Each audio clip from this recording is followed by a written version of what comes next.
میں مثال دے رہا ہوں کہ مسجد میں آنے کی کتنی سنتیں ہیں. تو مسجد میں آنے کی 5 سنتیں. یہ مثال ہے. بار بار مسجد میں آتے ہیں جاتے ہیں. علم و ذکر دعوت کے ذریعے سے وہ علم پھیلانا ہے، وہ باتیں پھیلانی ہے جو رسول لائے، وہ طریقے پھیلانے ہیں جو رسول لائے، تاکہ جہالت ختم ہو جائے. یہ مقصد ہے تبلیغ کا. ہاں، خالی لوگوں کو نکال دینا مقصود نہیں ہے. نکال دینا تو اس کو سیدھا کرنے کے لیے ہے. کہ اپنے گھر میں بیٹھا رہے گا، اپنی دکان میں بیٹھا رہے گا تو کچھ میں پلے پڑے گا. پہلے نکلے، مسجدوں میں رہے، فضائل کی باتیں سنے، تاکہ اس کا رخ صحیح ہو جائے. اب اس کو بتاؤ کہ یہ کرنا ہے. سمجھیں؟ اصل تو یہ ہے کہ زندگی ہماری حکموں پر آوے، زندگی ہماری طریقوں پر آوے. تو میں نے آپ سے یہ سوال کیا تھا کہ اللہ تعالیٰ یہ دیکھنا چاہتے ہیں کہ میری نعمت کا اثر میرے بندے پر ہے. شروع بات یاد آ گئی کہ اللہ کو یہ پسند ہے کہ جو نعمت ملی ہو اس نعمت کا اثر بندے پر ہو. پہننے کو دیا ہے تو اللہ کو پہن کے بتاؤ. کھانا دیا ہے تو اللہ تعالیٰ کو کھانا کھا کر دیا. اللہ آپ نے مجھے کھانا دیا ہے، میں آپ کے شکر کے ساتھ کھانا کھا رہا ہوں. تبلیغ بھی ہے تو تبلیغ کے لیے کیا کرنا، یہ سوال ہے کہ اللہ نے بھی ایک نعمت دی ہے، اس کا کیا اثر؟ وہ اثر اللہ کو دکھانا ہے کہ آپ نے ہم کو تبلیغ دی تھی، اس تبلیغ کا یہ اثر ہے.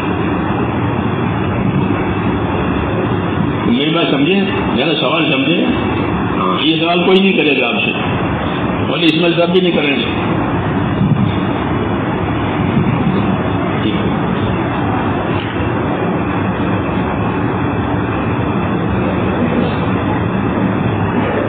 حالانکہ ہر ڈاکٹر جب آپ کا علاج کرے گا تو وہ اثر دیکھے کہ اب آپ کی کیا حالت ہے. وہ جب راؤنڈ پر آتے ہیں بیماروں پر راؤنڈ پر تو وہ پوچھتے ہیں، اس میں کوئی ڈاکٹر بھی ہوں گے، پتہ نہیں دواخانوں میں جب وہ راؤنڈ پر آتے ہیں تو کیا حال ہے، کیا ہے، کیا اثر ہے، کیا ہے.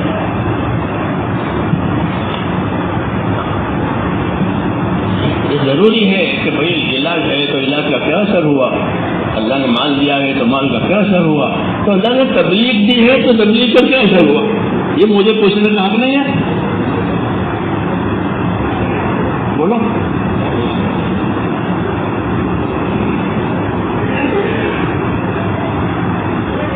میں نہیں بتاؤں گا چلے کے بعد تو آپ سے بہت لوگ وصول کریں گے بیٹھے ہوئے سب. سال کا چلہ اور سال 4 مہینے اور ملک وہ سب کریں گے، بیٹھے ہوئے ہیں. اللہ ان کو ذرا کر دے. غلط نہیں ہے، وہ صحیح ہے، یہ بھی ہونا چاہیے، لیکن اصل کیا چیز ہے.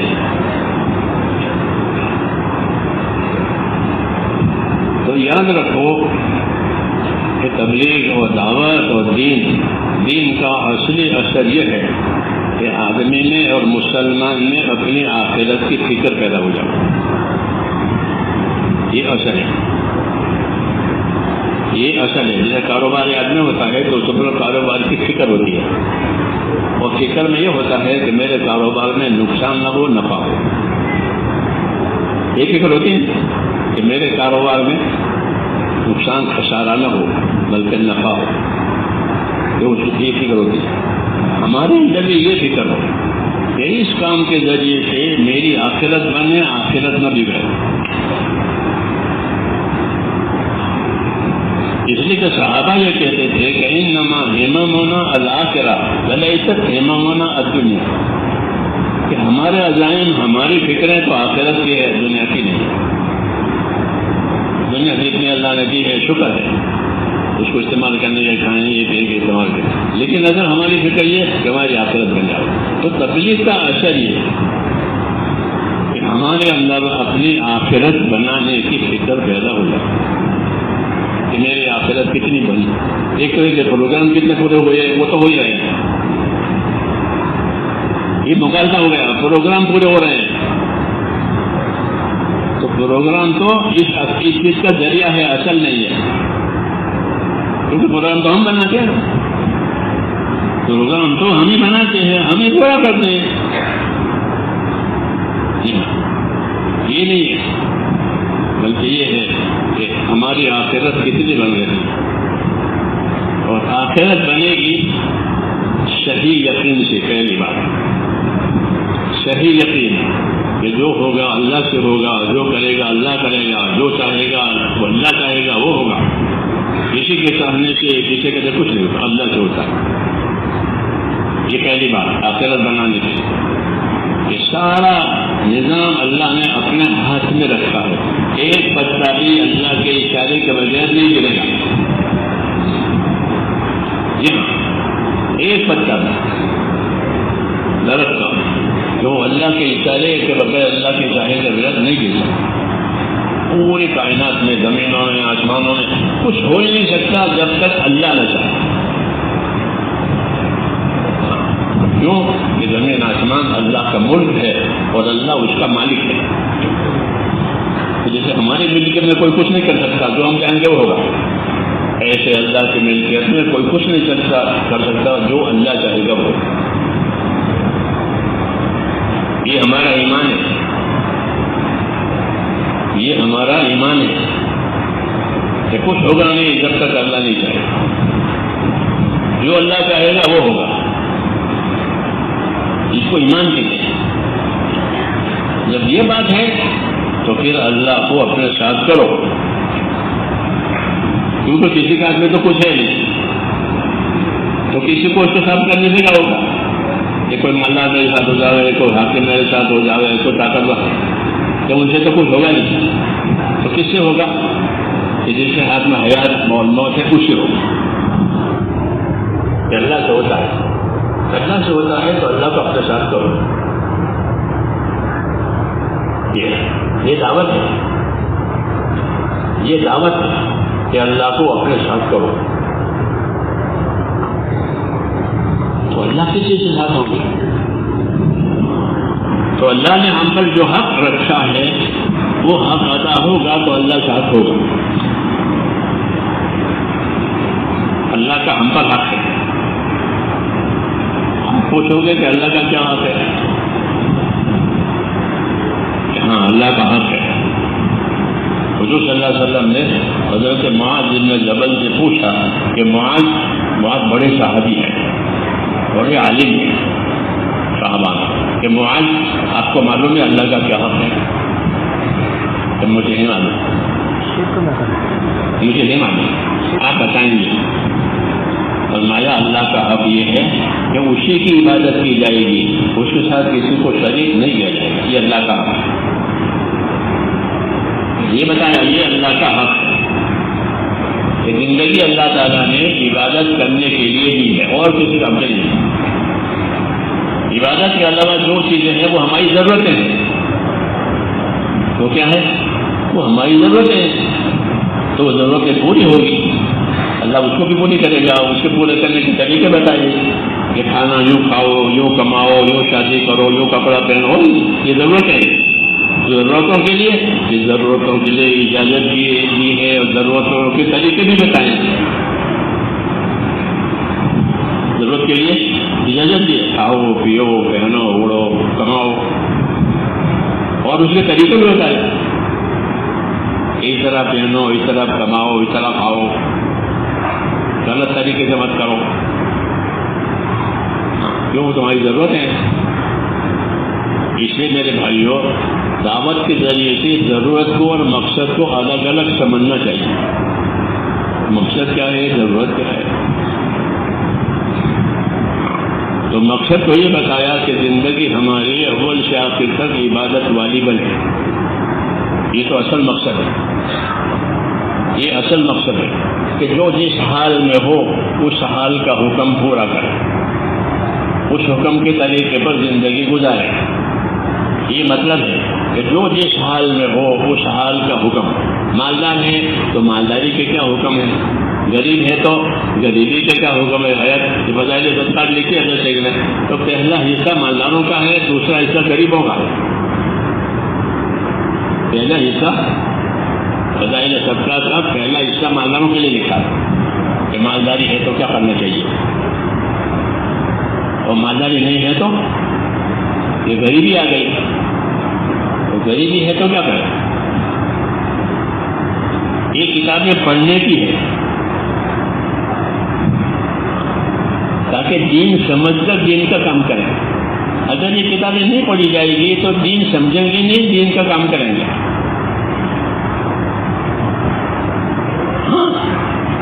جیسے گونگا آدمی ہل بھی چلا گیا تو ہل چلائے گا، وہ گونگا ٹریکٹر بھی چلاتا ہے، لیکن وہ نہیں جاتا کتنے ایکڑ میں چلانا ہے، کتنے ایکڑ باقی ہے، کچھ نہیں. وہ تو نہیں چلا. جی ہاں، یہ مشین ہے، وہ چلا دے گا. ایسا نہیں کرنا ہے، بلکہ اپنے اندر دین کی سمجھ پیدا کرنی ہے تاکہ ذمہ داری پوری ہو جائے، حقوق ادا ہو جائے. اگر یہ بات نہیں ہوئی تو رواجی تبلیغ ہوگی، رواجی کام ہو جائیں گے. جیسے رواج عید کی، عید کا بھی رواج ہمارے یہاں عید ہو گئی، نہیں ہو عید کی کیا سنتیں ہیں، عید کے کیا طریقے ہیں.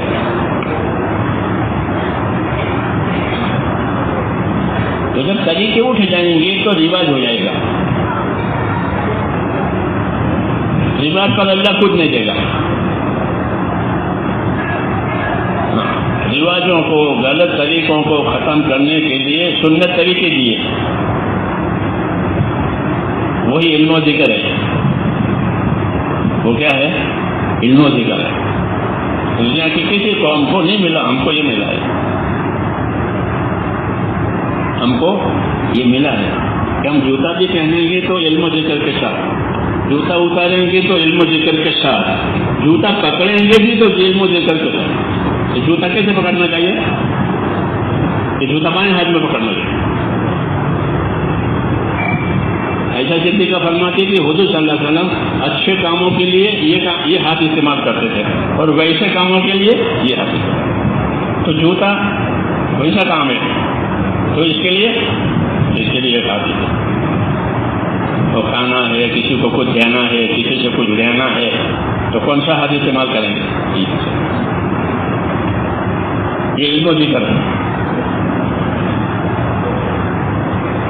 سمجھ نہیں گا؟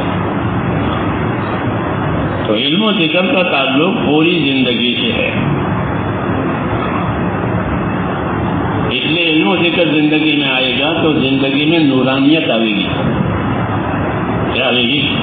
نورانیت. اور علم و ذکر نہیں ہوگا تو پھر غفلت اور جہالت ہوگی، کیونکہ علم نہیں ہے تو جہالت ہے، اور ذکر نہیں ہے تو غفلت ہے.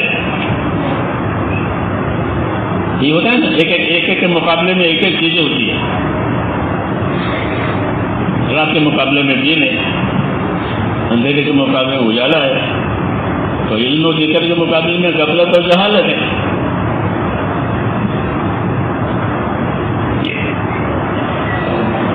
علم و ذکر کے مقابلے میں کیا ہے؟ غفلت. علم نہیں ہے تو جہالت، ذکر نہیں تو غافل ہے، ذاکر نہیں ہے غافل ہے. یہ تبلیغ، یہ پوری زندگی علم و ذکر کے ساتھ.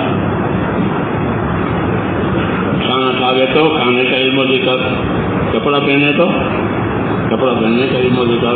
امت کو حضور نے ایسا چاہا کہ ان کے کوئی بھی زندگی کا کام علم و ذکر کے بغیر نہیں، یعنی جہالت میں نہیں، غفلت میں نہیں. کتنا بڑا احسان ہے، کتنا بڑا احسان ہے کہ میرے امتی کے کوئی گھڑی، کوئی وقت، کوئی عمل بغیر علم و ذکر کا نہیں. یہ ہر وقت دین پر ہے، یہ ہر وقت دین پر ہے، ہر وقت دین ان کے ساتھ ہے. کھائے تو، سوئے تو، کمائے تو، شادی کرے تو، کہیں بھی جائے تو، سفر میں ہے تو سفر کا دین ہے، بیمار ہے تو بیماری کا دین ہے. جیسے بیماری کا کھانا ہوتا ہے، بیماری کے کپڑے ہوتے ہیں آج کل تو. بیماروں کو کپڑے پہنے نا دوسرے، تو بیماری کا کھانا، بیماری کے کپڑے. اب تو باتیں سمجھنا بہت آسان ہو گیا ہے. تو علم و ذکر کا مطلب یہ ہے کہ ہمارے پاس حفاظت کا دین ہو. یہ علم و ذکر کا مطلب ہے، اس کو نہیں بھولنا. اور یاد نہیں ہے تو پوچھے کہ بھائی میں سفر میں ہوں تو سفر کے کیا طریقے ہیں، پوچھو اس سے کہ جاننے والوں سے. علم و ذکر اسی وجہ سے ہے کہ جو نہ جانے وہ جاننے والوں سے پوچھ کر زندگی گزارے. جیسے وکیلوں سے پوچھتے وہ دنیا کا کام، ڈاکٹروں سے پوچھتے وہ علاج کا کام، بلڈروں سے پوچھتے وہ گھر مکان کا کام. ہر کام کے بڑے ہوتے ہیں، ان سے لوگ پوچھنے جاتے ہیں. یہ کوئی آپ کی بات نہیں ہے، ضروری ہے. تو ہمارا تعلق بھی میرے دوستوں اہل علم سے ہو.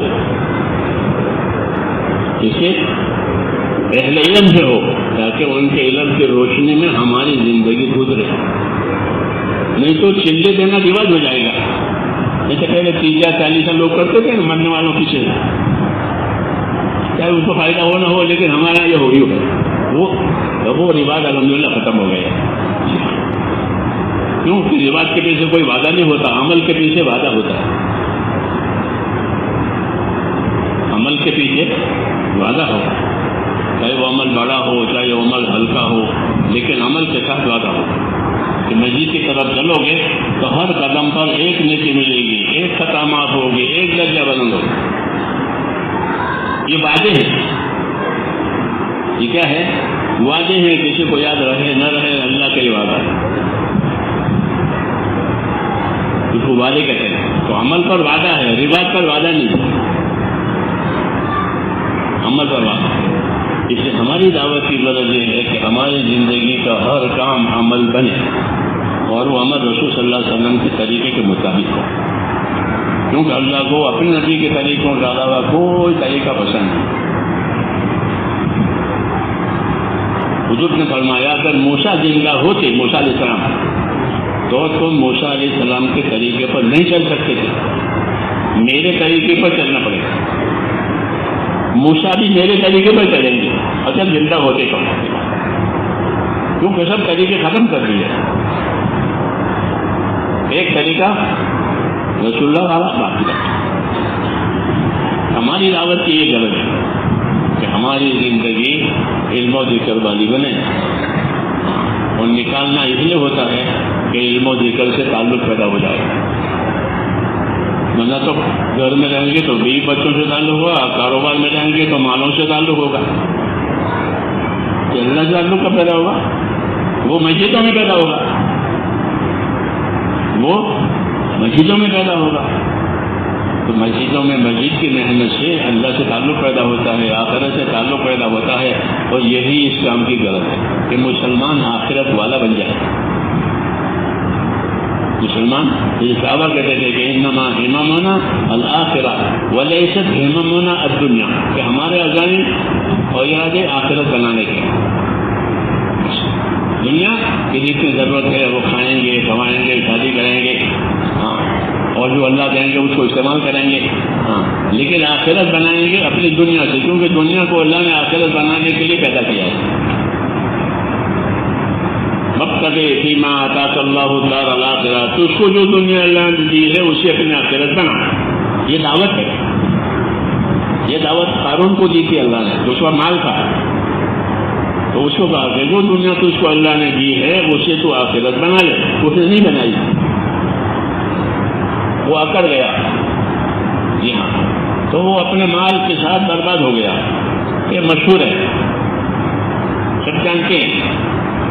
تو یہ سب کے لیے ہے کہ جو بھول جائے گا اس کو کہ وہ نامراد ہوگا، مالدار ہو کے، حاکم ہو کے، تاجدار ہو کے، مالدار سب کچھ ہو کے پھر محروم ہو جائے گا اگر اس کے پاس یہ بات نہیں ہوگی کہ اپنی دنیا سے اپنی آخرت بناؤ.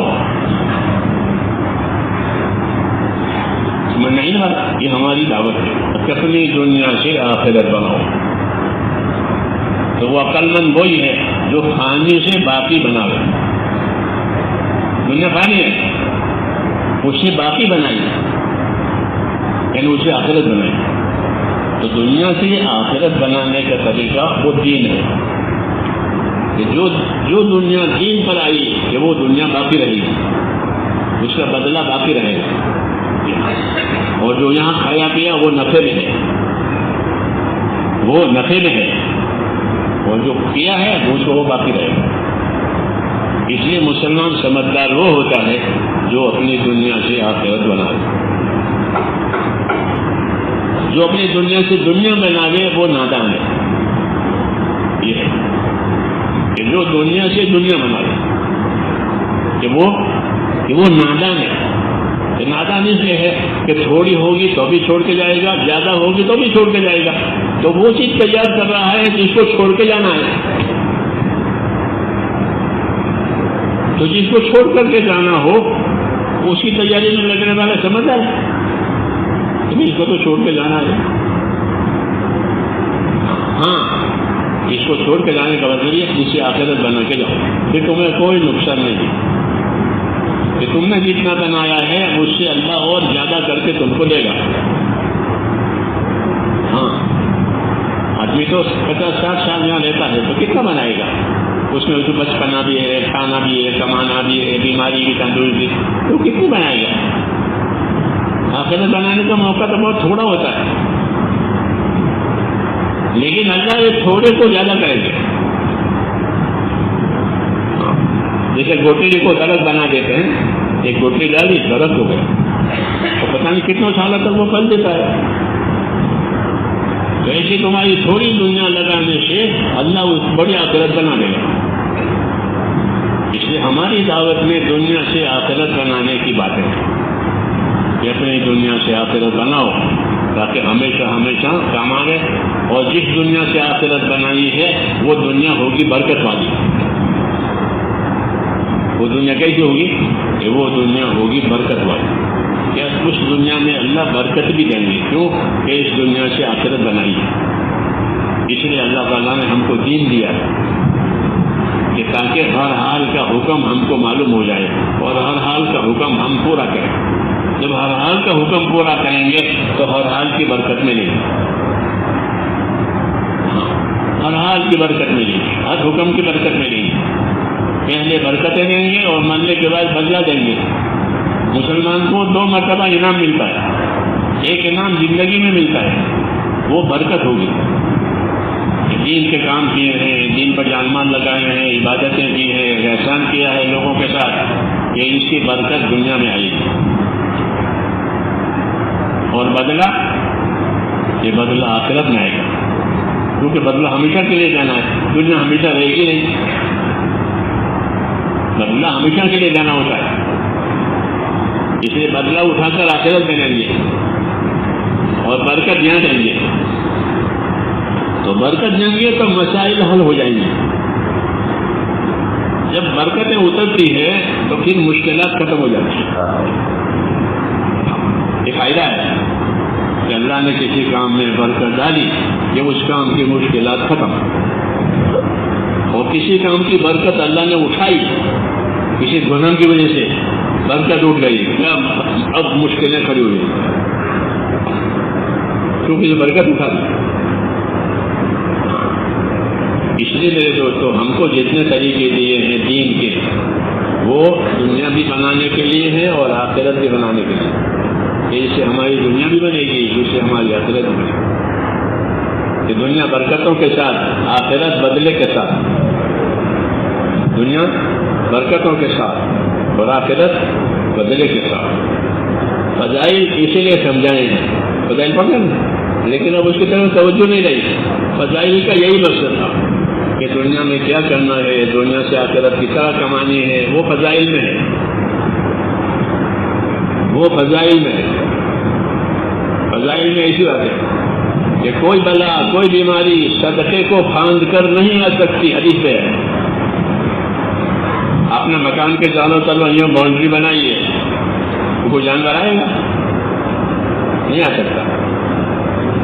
آگ بنائی، کوئی آدمی بھی نہیں آ سکتا مگر کچھ۔ تو فرمایا جب صدقہ مومن دے گا تو کوئی صدقہ بلا کو پھاند کر آ ہی نہیں سکتی۔ کوئی بیماری بلا کو صدقے کو پھاند کر آ ہی نہیں سکتی، جیسے باؤنڈری کو پھاند کر کوئی آ نہیں سکتا۔ صدقے میں اتنی طاقت ہے، صدقے میں اتنی طاقت ہے، لیکن صدقہ دیا نہیں جاتا۔ فضائل اعمال کا یہ مطلب ہے کہ تمہارے عملوں میں اتنی طاقت ہے، یعنی خدا کی طاقت ہے۔ فضائل میں جو طاقت ہے وہ کس کی طاقت ہے؟ کہ اس کے صدقے کی یہ طاقت ہے کہ صدقہ دیا ہے کہ کوئی بلا کوئی بیماری اب اس کو پھاند کرنی ہے، یہ صدقہ کی وجہ سے سلامتی میں رہے گا اور آخرت کا بدلہ الگ ہے۔ یہ مثال میں نے دی ہے، اس لیے فضائل ہم کو سنائے گئے ہیں، وہ فضائل کے کا علم دیا گیا ہے۔ سب سے پہلے فضائل کی کتاب تبلیغ میں دی جاتی ہے، یہ فضائل پڑھنا، تاکہ اس کو اپنے عملوں کا یقین آوے کہ میرے عمل سے یہ ہوگا، میرے عمل سے یہ ہوگا، میرے صدقے سے یہ ہوگا، میری نماز سے یہ ہوگا، میری دعا سے یہ ہوگا۔ جی ہاں، اپنے عمل کا نفع جاننا یہ تاجر کا کام ہے۔ تاجر اپنے آئٹم کا نفع جانتا ہے، نہیں جانتا کہ یہ آئٹم میں بیچ رہا ہوں، اصل تو اس کی قیمت یہ ہے، اس کا نفع نہیں، ایسا ہے نہیں؟ ایسے ہر مسلمان اپنے عمل کا نفع جاننے کہ میرے عمل پر مجھ کو یہ نفع ملے گا، میں اللہ کے ساتھ یہ کاروبار کر رہا ہوں۔ عمل کرنا یعنی اللہ کے ساتھ کاروبار کرنا، اللہ نے حکم دیا ہے کہ یہ عمل کرو، تو ہم نے اپنے مالدار پر لگایا، اللہ سے کاروبار کیا ہے، تو اب کیا نفع ملے گا وہ بھی جاننا ضروری ہے۔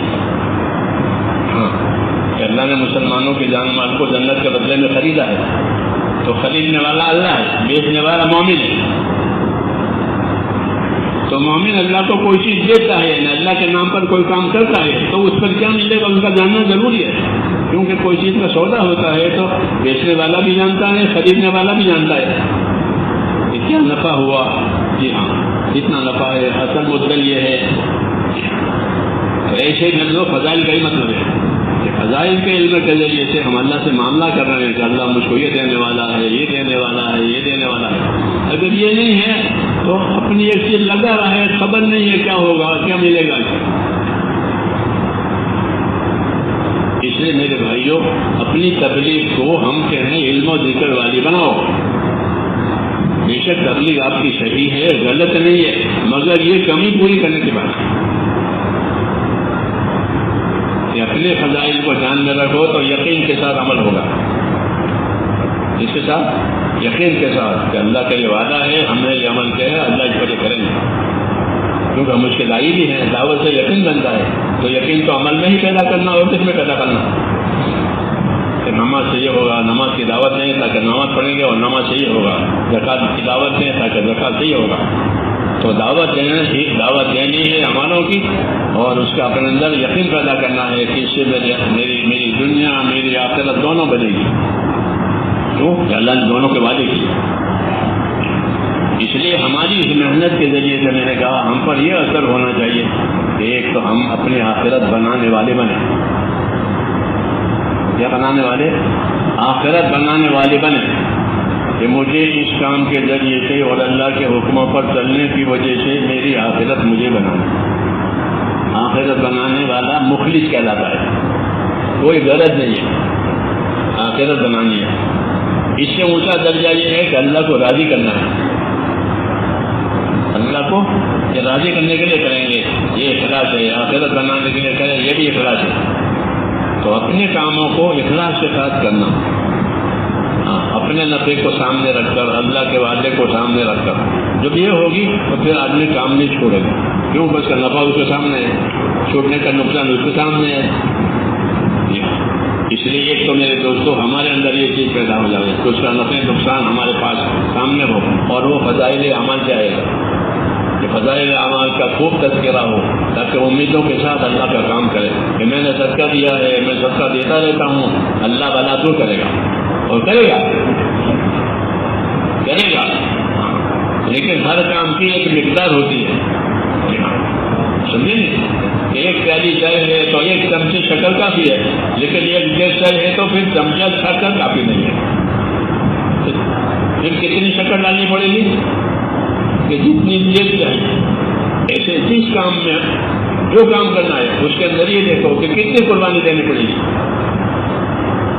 ایک پیالی چائے کے لیے کم کی شکر کی قربانی کافی ہے، کیونکہ پیالی چاہیے لیکن ایک بنانی ہے تو سبزی کافی ہے.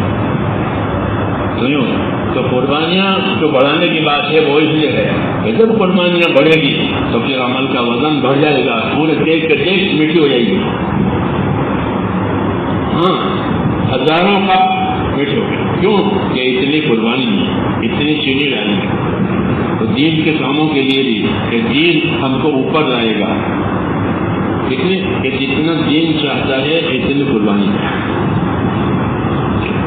جتنا میل اتنا صابن، جتنا میل اتنا صابن چاہیے تاکہ صاف ہو جائے. تو قربانیوں کی جو مقدار اللہ تعالیٰ چاہتے ہیں جب وہ پوری ہو جائے گی، وہ جمع ہو رہی ہے، برباد نہیں ہو رہی ہے. آپ ایک دن لگائیں گے، آدھا دن لگائیں گے، وہ جمع ہے، برباد نہیں ہے، وہ جمع ہو رہا ہے. جمع ہوتے ہوتے وہ اس حد پر پہنچے گا جو حد اللہ چاہتے ہیں، تو پھر فیصلہ آئے گا. کیا آئے گا؟ کہ پھر فیصلہ آئے گا کہ کام ہو گیا.